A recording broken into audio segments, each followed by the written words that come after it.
What's going on, guys? So this is the unofficial Tears of the Kingdom Pro controller for the Nintendo Switch 1. And this is the Hyrule edition of the Nintendo Switch Lite.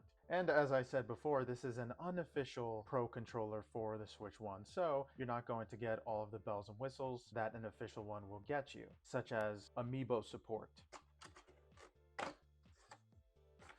Ooh, that looks very nice just from the top. Very premium. Awesome. And the build quality actually isn't that bad. As you can see, it comes with some support for the analog sticks, and it's kind of a little lighter than an actual official Pro controller. But as you can see, it has the Tears of the Kingdom insignia just on the front and not the back. Ooh, and the top is still just as shiny as the original Switch Pro. Still supports USB-C. Let's see if it has any battery. Okay, so it seems like it's not charged. It comes with a USB-C cable. Well, let's charge this bad boy up.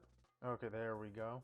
And the sync mode has been enabled. Okay, and I managed to pair the controller, and as you can see here, it actually shows the controller icon is officially gold and green, which is pretty awesome.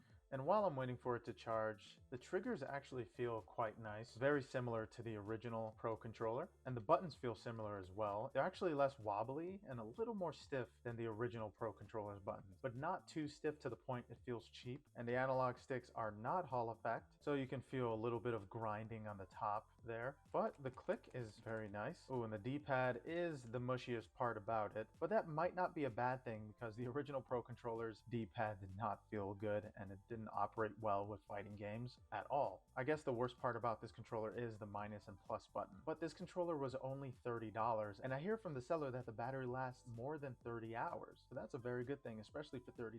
And it has vibration. The vibration isn't HD rumble, but it still feels like normal vibration and enough to feel similar to the Pro controller in my opinion. I was worried about the vibration not being featured in this because this controller is just so light. As you can see, you could fully control the Nintendo Switch Lite even with this unofficial Pro controller. And it doesn't have much input latency, which is okay. Let's actually try to put this to sleep.